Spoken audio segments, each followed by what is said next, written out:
कहानी बहुत इंस्पायरिंग है, प्लीज इस खाने को पूरा देखिए।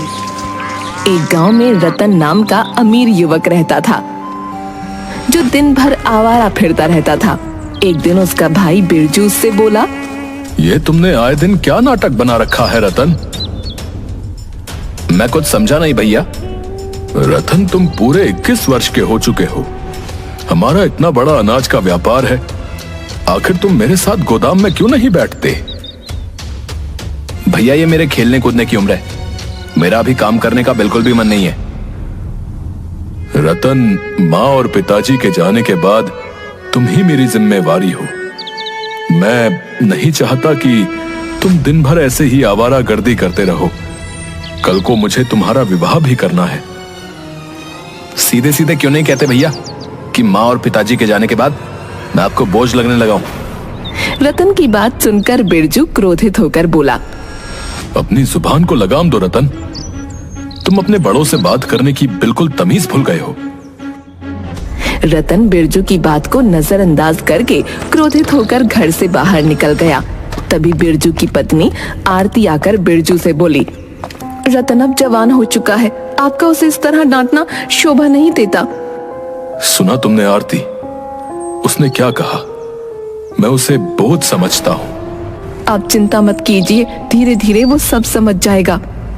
इधर रतन गांव में फिर से आवारागर्दी करने लगा।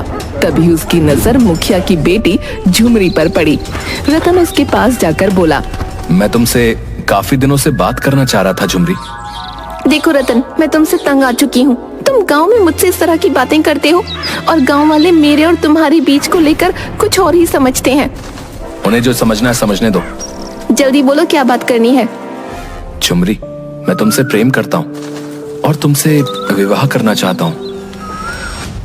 रतन की बात सुनकर झुमरी का गुस्सा 7वें आसमान पर पहुंच गया। मेरे पिता इस गांव के मुखिया हैं रतन, और वो मुझे कॉलेज सिर्फ इस वजह से पढ़ने भेजते हैं कि उन्हें मुझ पर भरोसा है। मैं उनके विश्वास को नहीं तोड़ सकती। आइंदा अगर मेरे पीछे आए ना और मुझसे बात करने की कोशिश की तो मैं तुम्हारी शिकायत अपने पिताजी से कर दूंगी। तुम्हें जिससे शिकायत करनी है तुम कर सकती हो। अगर तुम्हारे पिताजी गांव के मुखिया हैं तो मैं भी कोई कम अमीर नहीं हूँ। तुम्हारे पिताजी जैसों को खरीद सकता हूँ मैं। इतना कहकर रतन वहां से चला गया। शाम को जब रतन घर आया तो उसने देखा कि मुखिया उसके भाई बिरजू के पास बैठा था। बिरजू रतन से बोला, ये मैं क्या सुन रहा हूँ रतन? अब तुम आवारागर्दी करने के साथ साथ लड़कियों को भी छेड़ने लगे। मैंने किसी को नहीं छेड़ा भैया। मैं मुखिया जी की बेटी से प्रेम करता हूँ, उससे विवाह करना चाहता हूँ। प्रेम करते हो? प्रेम शब्द का मतलब भी समझते हो तुम? तभी मुखिया बिरजू की ओर देखकर बोला, बिरजू, मेरा ख्याल है मेरे जाने के बाद तुम रतन को समझा देना। ये समझदार है, समझ जाएगा। नादानी में लड़के ऐसी गलतियां कर ही देते हैं। नहीं मुखिया जी, आज मैं फैसला करके रहूंगा। आज तो इसने हद पार कर दी है। इतना बोलकर बिरजू रतन से बोला, रतन, मैं तुम्हारा विवाह अगर मुखिया जी की बेटी झुमरी से करा दूं तो तुम उसे खिलाओगे क्या? तुम करते क्या हो? तुम्हारी महीने की आमदनी कितनी है? अपने भाई की बात सुनकर रतन का दिमाग पूरी तरह से खराब हो गया।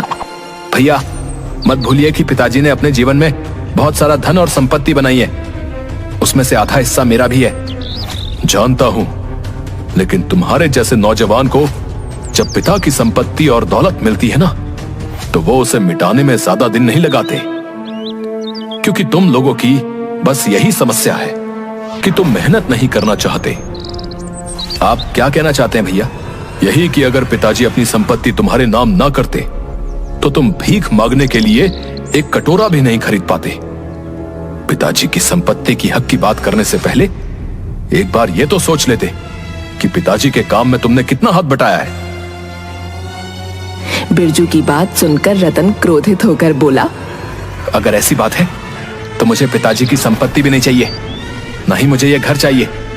मैं घर छोड़कर जा रहा हूं। अब रतन, मेरी बात सुनो रतन। मुझे कुछ नहीं सुनना मुखिया जी। मेरे घर के मैटर में आप ना ही पढ़ें तो अच्छा है। इतना बोलकर रतन क्रोधित होकर वहां से चला गया। आरती बिरजू से बोली, ये आपने सही नहीं किया। आपको रतन से इतना कठोर रवैया नहीं अपनाना चाहिए था। नहीं आरती, अगर आज मैं कठोर रवैया नहीं अपनाता तो रतन के हौसले और बुलंद हो जाते। जो भाई अपने छोटे भाई को डांटते नहीं, वो अपने भाई के सबसे बड़े दुश्मन होते हैं। रतन क्रोधित होकर अपने गांव की सीमा से बहुत दूर एक दूसरे गांव की ओर चला गया। उसके पास खाने तक के पैसे नहीं थे। रतन भूखा प्यासा थक हार कर एक गांव की सीमा पर बनी झोपड़ी के सामने बैठकर रोने लगा। आज अगर मेरे पिताजी और माँ जीवित होती तो क्या भैया मेरे साथ ऐसा व्यवहार करते? मेरा इस दुनिया में कोई नहीं है। रतन नहीं जानता था कि झोपड़ी के अंदर कन्हैया नाम का उसका ही हम उम्र युवक रहता था। कन्हैया उस झोपड़ी के बाहर निकलकर बोला, कौन हो तुम और मेरी झोपड़ी के बाहर तुम रो क्यों रहे हो? मेरा नाम रतन है। अगर तुम्हें अपनी झोपड़ी के सामने रोने से ऐतराज है तो मैं कहीं और जाकर रो लेता हूँ। मेरा नाम कन्हैया है। लगता है दोस्त घर से काफी नाराज होकर आए हो और अंदर से काफी उदास भी हो और शक्ल से काफी भूखे भी लगते हो। मैंने सुबह से कुछ नहीं खाया और मेरे पास पैसे भी नहीं है, तो चलो मेरे साथ, मैं तुम्हें खाना खिलाता हूँ। रतन उसकी झोपड़ी की तरफ देखने लगा। मेरी झोपड़ी की ओर मत देखो, मैं तुम्हें यहाँ के अच्छे ढाबे पर खाना खिलाऊंगा। लेकिन तुम मुझे खाना क्यों खिलाना चाहते हो? मैं तो तुम्हें जानता भी नहीं। मेरा और तुम्हारा रिश्ता क्या है? दोस्ती? दोस्ती का, इंसानियत का, और इससे बड़ा दुनिया में कोई रिश्ता नहीं होता दोस्त। कन्हैया की आंखों में अपनापन देखकर रतन मुस्कुराते हुए बोला, ठीक है। कन्हैया रतन को ढाबे पर ले गया। रतन ने पेट भर खाना खाया। खाना खाने के बाद वो रतन के साथ झोपड़ी में बैठा हुआ था। तुम करते क्या हो कन्हैया? कुछ नहीं दोस्त, कुछ भी छोटा मोटा काम मिल जाए कर लेता हूँ। छोटा मोटा काम? कहीं तुम चोरी वगैरह तो नहीं करते? अरे नहीं नहीं, छोटा मोटा काम से मतलब है छोटी मोटी मजदूरी। अपनी झोपड़ी को देखकर ये तो तुम समझ ही गए होगे कि ये झोपड़ी एक गरीब की झोपड़ी है। बचपन में ही माता पिता छोड़कर चले गए, तब से मैं अकेला ही हूं। जब तुम्हें अपनी झोपड़ी के बाहर अपने माता पिता को याद करते हुए देखा तो मुझे अपने माता पिता याद आ गए। एक समय में मैं भी अपने माता पिता को याद करके बहुत रोता था। अब क्या मैं भी तुम्हारी झोपड़ी में तुम्हारे साथ रह सकता हूँ? यह भी कोई पूछने की बात है? मेरी झोपड़ी में 2 ही चारपाई हैं। एक हमेशा खाली पड़ी रहती थी, शायद ये तुम्हारे लिए ही थी। रतन कन्हैया से बात करते करते ही सो गया। अगले दिन रतन कन्हैया से बोला, अब अगर तुम्हें कोई ऐतराज ना हो दोस्त, तो क्या अब मैं भी तुम्हारे साथ मजदूरी कर सकता हूँ? रतन, तुम्हारे कपड़े देखकर ही मैं समझ गया था कि तुम कोई अमीर घराने से ताल्लुक रखते हो। तुम्हारे हाथ बता रहे हैं कि तुमने आज तक कभी कोई भारी वजन नहीं उठाया। तुम रहने दो। अब नहीं, काम को लेकर मेरे भैया ने मुझे ताना मारा था। मैं भी काम कर सकता हूँ, मैं तुम्हारे ऊपर बोझ नहीं बनूंगा। रतन की बात सुनकर कन्हैया मुस्कुराने लगा। उस दिन के बाद रतन रोज कन्हैया के साथ मजदूरी करने लगा। कुछ ही दिनों में वो दोनों गहरे दोस्त बन गए। मगर रतन कभी कभी अचानक उदास हो जाता था। ये तुम अचानक उदास क्यों हो जाते हो? अगर तुम्हें घर की याद आती है तो तुम चले क्यों नहीं जाते? नहीं, मेरे परिवार वाले मुझे बिल्कुल भी प्यार नहीं करते। अगर थोड़ा सा भी करते होते तो वो मुझे ढूंढते हुए यहाँ जरूर आते। एक दिन कन्हैया और रतन गांव की सड़क पर बने हुई छोटी सी दुकान पर चाय पी रहे थे। तभी एक लग्जरी कार आकर रुकी। उस लग्जरी कार में बिरजू और आरती निकलकर बाहर आ गए। तो रतन, हमने तुम्हें कहां कहां नहीं ढूंढा, तुम यहाँ हो। चलो घर चलो। मैं घर नहीं जाऊंगा भैया। रतन, जिद मत करो। मैंने तुमसे जो भी कठोर शब्द बोले, मैं उसके लिए क्षमा मांगता हूं। तुम्हारे बगैर घर सुना है। रतन, अपने भैया को नहीं तो कम से कम अपनी भाभी की बात तो मान सकते हो। मैं तुम्हारी माँ समान हूँ। आज मुझे पूरा विश्वास था कि तुम जरूर मिलोगे। चलो घर चलो, मैं तुम्हारी पसंद के सारे व्यंजन बनाऊंगी और तुम्हारा विवाह झुमरी से करा दूंगी। अपनी भाभी की बात सुनकर रतन मुस्कुरा दिया और बगैर कन्हैया से मिले कार में बैठकर चला गया। रतन को इस तरह जाता देख कन्हैया को अंदर से बहुत बुरा लगा। कन्हैया मुस्कुराते हुए अपने आप से बोला, वाह रे दोस्त, एक बार मिलकर ही चले जाते। चलो कोई बात नहीं, तुम मिलकर नहीं गए तो क्या हुआ, लेकिन मैं तुमसे मिलने तुम्हारे घर पर जरूर आऊंगा। कन्हैया बेचारा उस दिन से अकेला रह गया। कुछ महीनों बाद कन्हैया को रतन की बहुत याद आने लगी। कन्हैया जानता था कि रतन किस गांव में रहता है। कन्हैया रतन के घर पहुंचा। इतने सुंदर घर को बाहर से देखकर ही कन्हैया की आंखें फटी रह गईं। तभी उसकी नजर रतन पर पड़ी। रतन कन्हैया को देखकर बिल्कुल भी खुश नहीं हुआ। कैसे हो मेरे दोस्त? तुम तो मुझसे मिलकर भी नहीं गए। और दोस्त, मुझे नहीं पता था कि तुम्हारा घर इतना सुंदर होगा। जब तुम्हारा घर बाहर से इतना सुंदर दिखता है तो अंदर से तो और ज्यादा सुंदर होगा। तुम तो मेरी उम्मीद से भी ज्यादा अमीर निकले। रतन बुरा सा मुंह बनाते हुए बोला, यहाँ कैसे आना हुआ कन्हैया? सब कुछ यही पूछ लोगे क्या? अपने दोस्त को अंदर नहीं बुलाओगे? अंदर सजावट का काम चल रहा है। वो क्या है कि 2 दिन बाद मेरी मुखिया की बेटी झुमरी से शादी है, और तुमने अपनी शादी में गरीब दोस्त को बुलाना भी गवारा नहीं समझा। देखो कन्हैया, मैं जानता हूँ कि तुमने मेरी मदद की और तुमने मुझे खाना खिलाया और मुझे अपनी झोपड़ी में रहने के लिए एक चारपाई दी। तुम्हें उसके लिए जितने भी पैसे चाहिए मैं तुम्हें देने के लिए तैयार हूँ। कन्हैया, तुम जानते नहीं मैंने जितना वक्त तुम्हारे साथ गुजारा है वो कितनी मुश्किल और मुसीबत से गुजारा है। इतनी सड़ी हुई और बदबूदार जगह पर मेरा दम घुटता था, इसलिए मैं कभी कभी वहां से भागने की सोचता था, मगर तुम्हें लगता था कि मैं उदास हो जाता हूं। रतन, तुम्हारी सोच बहुत छोटी निकली दोस्त। मैंने तुम्हें सच्चे दिल से अपना दोस्त माना था, इसीलिए तुम्हारी मदद की थी। कन्हैया, तुम में और मुझ में जमीन आसमान का फासला है।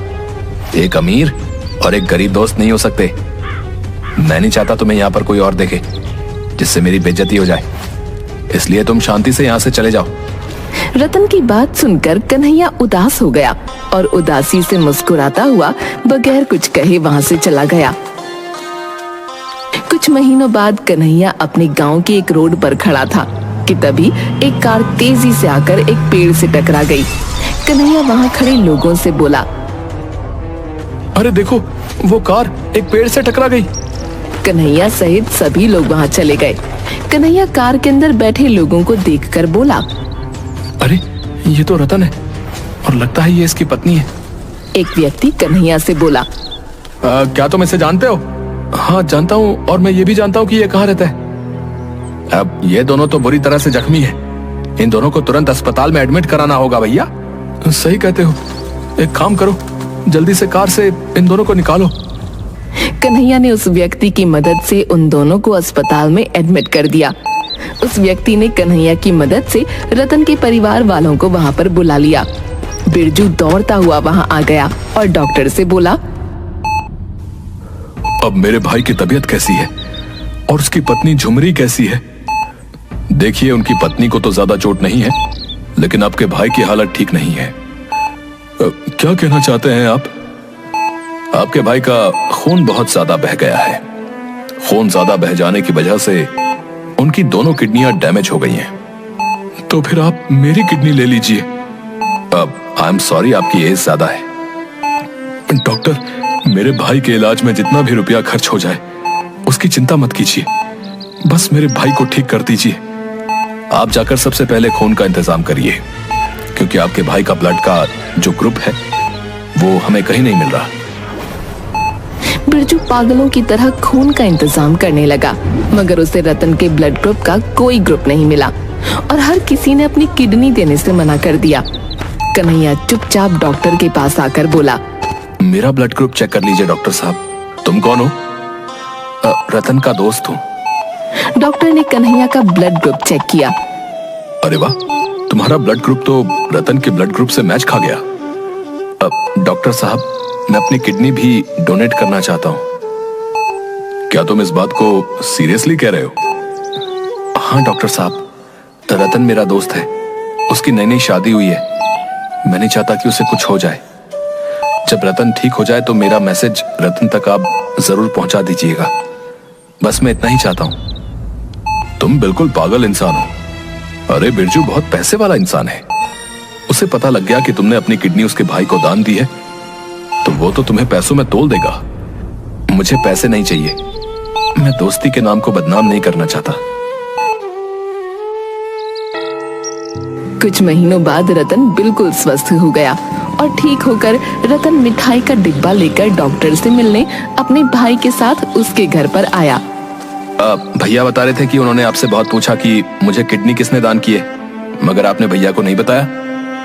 हाँ रतन, क्योंकि जिसने तुम्हें किडनी और ब्लड डोनेट किया था उसने मुझे सिर्फ तुम्हें ही बताने को बोला था। मैं आपकी बात का मतलब नहीं समझा।